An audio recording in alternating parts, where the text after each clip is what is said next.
Hi, this is Charmaine Ironside, the Diet Dropout Guru, and I'm super excited about this interview. Ally Washinton and I spoke for an hour and a half, and there was so much nuggets of gold in there, but I pulled out my favorite segment from the interview to share with you because it's so powerful.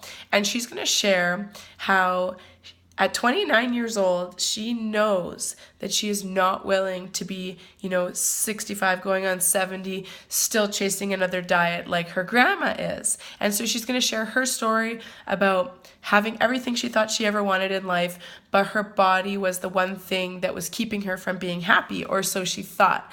And why dieting is not the answer for her, but a self-love perspective and journey has totally radicalized her life, changed her life. She's one of the most authentic, comfortable people I know, and I think that is something we would all love a little more of. So enjoy the interview. I would love to hear your thoughts at the end. I'm sitting on this beach with the love of my life. So that was the story I told myself my whole life. I'll never be happy until I have a boyfriend. Got a boyfriend. He's the best boyfriend ever. I really love him. We have a great relationship. So that's actually awesome. Cool. I told myself I can never be happy until I'm like living my purpose and doing my job and and I actually had a really good job at the time. I was working remotely for a nutrition company and I was helping people. So that was really great. I'm in Thailand, which had been my dream for I don't even know how long to travel to Thailand. And I'm finally there. And I'm sitting there with the love of my life, knowing the life that I'm going back to is not that bad. I kind of like it. And I'm eating the most delicious watermelon that I've ever eaten in my life. Like, I knew that Thailand fruit was always going to be amazing, and it was like more amazing than I ever thought. I'm looking out at the ocean. It's the most beautiful place I've ever been. The most amazing energy I've ever felt. And I'm completely miserable. Like, completely and utterly wanting to crawl out of my own skin. Getting Marcus to take pictures of me so I can see how fat I am because there's no mirror. Asking him, how do I look? Do I look weird in it? Right? And I'm sitting there, I'm like, holy shit. I literally have everything that I ever kind of wanted. And I'm not enjoying a second of it. Because I hate my body so much. And then I had this memory of my grandma, when I was younger, telling me about this diet she was going to go on before the trip to Puerto Vallarta. And she was in her late 60s. And I sat there and I'm like, holy shit, I'm only 20. And you don't grow out of this. She was almost 70. And she was going on a diet. And I remember thinking to myself, like, oh my goodness. I've tried every diet ever. And I've done everything. And I'm still exactly where I don't want to be in my body. This is my worst nightmare weight. But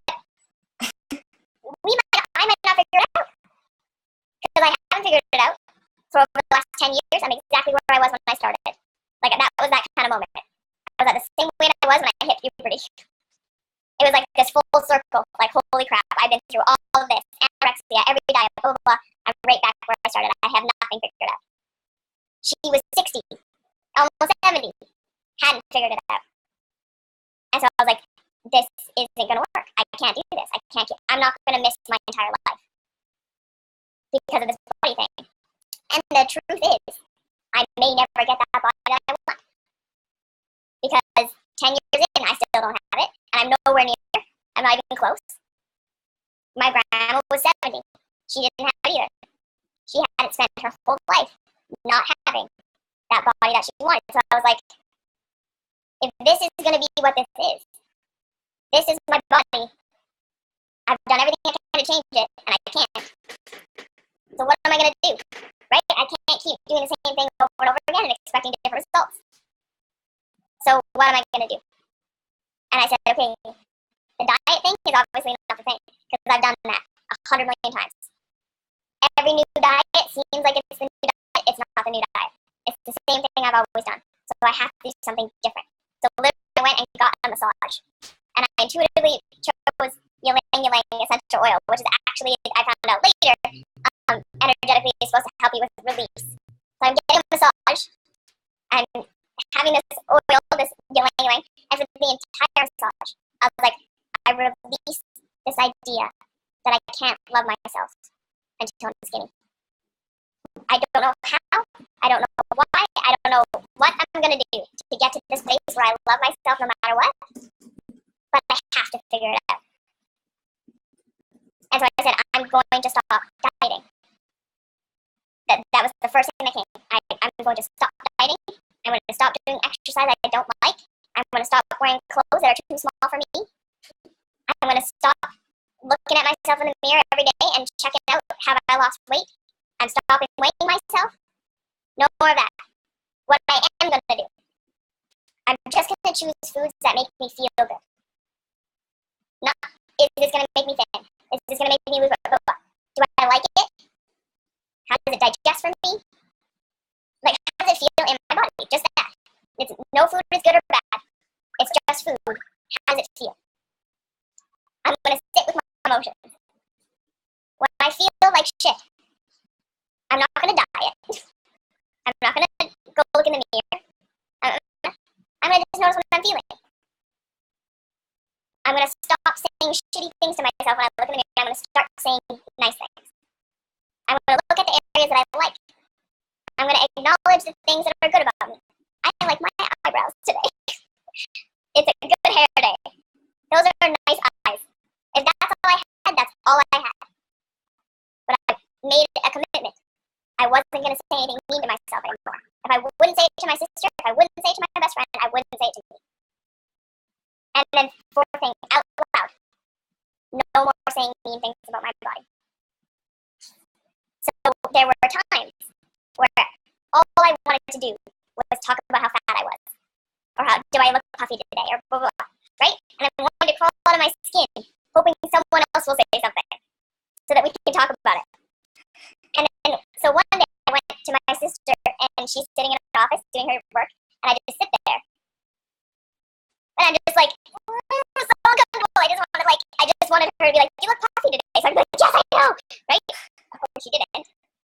And then I just kind of like, Sam, pay attention to me. Oh, maybe part of this whole body drama that I have going on is because I don't know how to ask for what I really want. I didn't want to make fun of my body. I just didn't know how to ask to be seen. I just didn't know how to ask to say, like, hey, I really need to talk about something right now. I got something going on. I just really want to discuss it. I have a negative emotion. I don't want to pretend like I don't. So that's how I started. And it was miraculous from there. Like, literally, my journey since then has been, I couldn't even tell you how amazing and miraculous and different my life is now than it was then. Right? Like, health-wise, I'm in a completely different place. Emotionally, I'm in a completely different place. Spiritually, I'm in a completely different place. My relationships are completely different. I live in a completely different country, right? All these things are completely different. But it started with, how am I going to learn to accept who I am inside this body? Stop trying to change it and start trying to work with it. And like I say now, my body is my biggest tool for leading me through my life. It is the messenger. My emotions are the messengers. I don't run from them. When my body shows me a symptom, I'm not like, oh, my body's bad. I'm like, good, my body is telling me something that I need to hear. So what is my body saying? What does this mean? What is this symptom? I'm exhausted. Well, that doesn't mean my body sucks. That means I'm working too hard. And whether or not that aligns with what I think I should be working too hard or not, it doesn't matter. My body doesn't lie. Right? So I started to develop this relationship with my body that's literally now like, it's my compass. It's the best tool I have for living my best, highest life. But it started with, I'm going to stop fighting with it. I'm going to stop assuming it's wrong and start assuming everything it does is right. And so it's not my body that needs to change, it's me. It's my environment, it's how I'm treating myself, it's how I'm thinking, it's how I'm acting, it's how I'm behaving. These are the things that my body doesn't like. And so I'll change it. If I want my body to be happy, I have to give it what it needs. It's biology. And when I do that, I'm happy. Your body kind of, right? The body stuff kind of just falls into place, right? when you stop focusing so much on hating yourself and changing yourself and just take care of your body, it gets so much easier. And literally, I'm going to tell you, right, in that initial massage, where I was just like, I'm going to stop fighting with you, right? I relaxed in a way that I don't think I'd ever relaxed that much in my life. I think literally, if I had not even changed anything else about my life, but I had decreased that stress of fighting with my body, I would have healed. Just that alone. We have no idea how much stress we're causing ourselves fighting with our bodies all day long. And how detrimental that stress is to us. To our health, to our mental state, to our creativity, to our sex drive, to our relationships.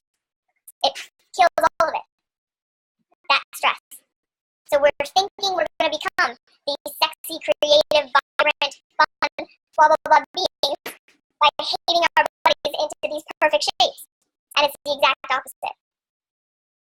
The stress that you're causing yourself, trying to hate your way into a body you love, is cutting you off from all those things you think you're going to get when you get that body. Yeah, you can get there. It's a reality, yeah. It is. Yeah, you can't hate your way in. You can't hate your way into a body that you love. Yeah. You can't hate your way into a life that you love. You can't hate your way into being a person that you love. It's never going to work. Hate and love are two parallel tracks that don't intersect at any point. The self-improvement path never becomes the self-love path. They're two different paths. You're on one or you're on the other. And one's going this way, and one's going that way. Right? We think they're going to intersect at some point. No, they just keep going further and further apart. So what path do you want to be on? Because the self-hate path just leads to more hate. The self-improvement path just leads to more things to improve. You're never going to be done. You're never going to be good enough. You're never going to be complete. The self-love path doesn't mean I never grow, I never change, nothing ever happens again. I'm perfect how I am right now and nothing ever changes. The opposite. You will change the most on the self-love path. Because on the self-love path, change doesn't mean I was wrong before. On the self-improvement path, you're moving from fear, which says we gotta maintain the status quo. Change is not possible. So it's that paradox. The more you love yourself, the more you're gonna change. But it won't be coming from this place of like, I have to change because I hate myself. Mm-hmm. It's gonna be, I want to change because that's evolution and that's fun. Yeah, so that's what I'm inspiring. It's inspiring versus running from what I don't want. Yeah. Right? So that's it. Cool, thank you. That was so awesome. You're such a nice woman. Oh, thank you. You're young years. I'm not that young. I'm almost 30. So, you know, you see the wisdom in this girl. I can't believe she's 29 years old and she's already come so far in her journey towards self-discovery, personal growth, self-love. I love what she said about what she had to stop doing and what she had to start doing. So she said she stopped dieting, first of all. Then she stopped doing exercise she hated because that's just not a fun way to go through life and it's a punishment to your body. So she started doing things that celebrated her body. She stopped wearing clothes that didn't feel good for her, that were too small for her. I think that's a great piece of advice. She stopped looking in the mirror and just like cutting herself apart. She stopped weighing herself. She stopped fighting with her body. And those are all things that we have to do if we want to really have a joyful, sustainable journey to our best self that we can really enjoy and really like ourselves. And then she started choosing foods that made her feel good instead of foods that made her feel like junk. That was it. No labeling, no good foods, no bad foods. It was just, how does this make me feel? She also started feeling what she was feeling. So letting herself sit in those emotions and letting them pass through her instead of stuffing them down with maybe, for some people it's food, for some people it's drugs, for some people it's, shopping, whatever. But she started to just really feel her feelings. And as some of you know watching this, that was a big part of my game changing was, wow, I can't keep eating my feelings. I have to let these be felt. And once you feel your feelings, they're fine. They just kind of go on their way. But if you stuff them down, they stay there and they affect your energy, your health, your habits, everything. She started focusing on what she liked about her body, whether it was her eyebrows or her hair or, anything small, and just generally made her body her friend and ally on the journey. So I hope you liked the interview. I'm going to put some notes in the description box just about how to get in contact with Ally. She's such an amazing person. And yeah, if you liked this video, I'm always posting stuff about self-love, about how to lose weight without dieting, how to end emotional eating. So make sure to subscribe to my channel and leave any comments that you have in the comment section. Have an awesome day.